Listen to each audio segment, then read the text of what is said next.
le module Promote est dédié à la création de campagnes promotionnelles et ou de redirection. L'idée consiste ici à associer un ou plusieurs mots-clés à une ou plusieurs réponses personnalisées qui viendront s'ajouter aux réponses natives du moteur. Les finalités de ce module sont multiples. Il permet de mettre en avant un produit ou une liste de produits, par exemple un client ayant un partenariat avec une marque donnée ou souhaitant écouler un stock de produits précis, d'afficher une bannière publicitaire ou d'information, de proposer des redirections vers des pages de contenu ciblées. On distingue deux catégories de promotion, les campagnes et les redirections. En fonction de la catégorie choisie, la structure de la réponse associée à la promotion sera différente, de façon à facilement l'identifier dans le flux de sortie du moteur.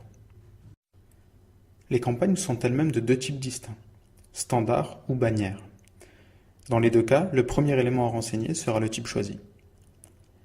Dans le cadre d'une campagne standard, la création nécessite d'indiquer un titre pour la campagne, une langue, la locale, le ou les mots-clés déclenchant l'affichage de la campagne.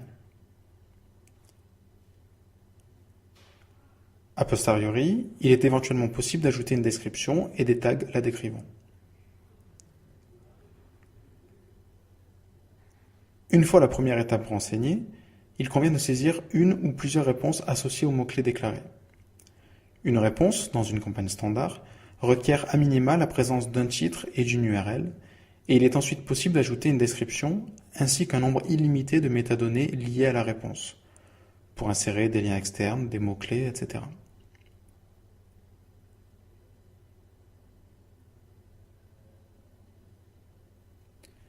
Il est également possible de définir une périodicité donnée pour la validité de la campagne à partir, ou jusqu'à une certaine date, entre deux dates, par exemple une période de solde pour un site marchand, ou indéfiniment si les champs sont laissés vides. Notez que l'on retrouve ici la notion de vue qui permet de restreindre l'affichage d'une campagne en fonction des critères définis dans la vue, et également la notion de filtrage par langue qui permet d'associer la campagne à une langue donnée. La création d'une campagne de type bannière est très proche du type précédent, à ceci près qu'en lieu et place de la réponse associée au mot-clé, il s'agit de définir une ou plusieurs images avec leurs liens. L'interface propose alors un aperçu des images utilisées, et lors de la publication de la campagne, celle-ci proposera une structure différente.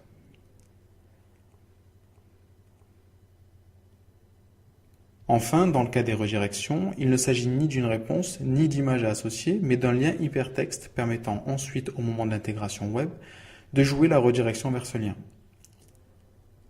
Là encore, la campagne aura une structure sous-jacente différente des deux premières.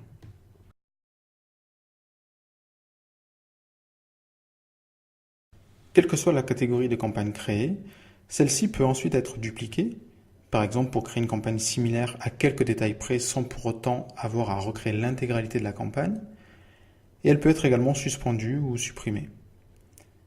Lorsque plusieurs campagnes sont créées, celles-ci peuvent être filtrées en fonction de leur statut, activé ou suspendu, leur validité, planifiée, en cours ou terminée, leur tag, si précisé au moment de la création de la campagne, ou enfin leur périodicité, si indiquée dans la description de la campagne également. La campagne est ensuite publiée automatiquement et instantanément une fois qu'elle est sauvegardée. Cela a pour effet d'ajouter une section supplémentaire repérable par l'identifiant Promote dans le flux de retour natif du moteur, qu'il soit interrogé en XML ou en JSON, qui doit ensuite être intégré pour déterminer le comportement à lui donner. Pour une campagne standard, celle-ci peut être affichée soit en marge des réponses principales du moteur, soit au sein des réponses existantes, par exemple systématiquement en première position. Une bannière sera plutôt affichée en marge des résultats du moteur, voire même en pop-up avant de laisser la visibilité de la liste de résultats. Une redirection sera intégrée de telle sorte à rediriger l'utilisateur vers le lien défini dans la campagne. Quel que soit le cas de figure, il faudra bien évidemment prévoir l'intégration de la promote avant la mise en ligne du moteur.